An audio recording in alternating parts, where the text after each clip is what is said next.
এইসব ট্রমার কেসে হচ্ছে আমাদের মাস্কুলোস্কেলেটাল আল্ট্রাসোনোগ্রাম কি রোল প্লে করে। সো এটা একটা ব্যাক সাইড আল্ট্রাসোনোগ্রাম করতেছি এবং আমরা আল্ট্রাসোনোগ্রাম ইভালুয়েশন করতেছি। সো দিস ইয়াঙ্গার সেকেন্ড টাইপের মতো হচ্ছে পরে গিয়ে তার নি জয়েন্টে ব্যথা পাইছে এবং তার এখানে একটু সোয়েলিং আছে আমরা দেখতে পাচ্ছি। সো আমরা আল্ট্রাসোনোগ্রামের সাহায্যে দেখতেছি যে তার নি জয়েন্টে কিন্তু আসলে নি জয়েন্টের মধ্যে অনেক পরিমাণ কালেকশন আছে এবং আল্ট্রাতেই বোঝা যাচ্ছে এটা মোস্ট পসিবলি ব্লাড। আমরা এই দেখতে পাচ্ছি ব্লাড বা রক্ত দেখা যাচ্ছে। সো এরকম ব্লাড থাকলে কিন্তু আমরা আসলে এটাকে বলি ট্রমাটিক হেমাটোসিস।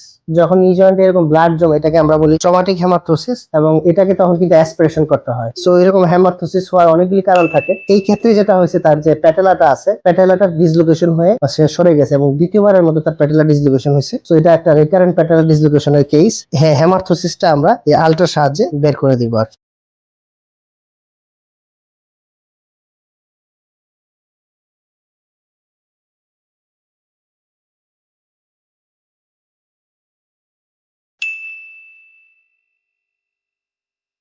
সো আমরা কিন্তু বেডসাইড সোনোগ্রাফির মাধ্যমে কিন্তু তার এখান থেকে যে আমরা যেটা বলেছিলাম যে তার নিজ জয়েন্টে যে ব্লাড জমছে এটাকে আমরা হেমাটোসিস বলি। তার কিন্তু অ্যাবাউট 12 ml এর মতন কিন্তু এই হেমাটোটিক ফ্লুইড কিন্তু বের হয়েছে। So this is the message যে এরকম ট্রমা কেসগুলোতে কিন্তু আমরা আল্ট্রাসোনোগ্রাম বেডসাইড কিন্তু বোথ ডায়াগনোসিস এবং থেরাপিউটিক অ্যাসপিরেশন কিন্তু আমরা করে হচ্ছে খুব অ্যাকুরেটলি হচ্ছে কুইকলি আমরা হচ্ছে আমাদের ডায়াগনোসিসে চলে যেতে পারি। Thank you.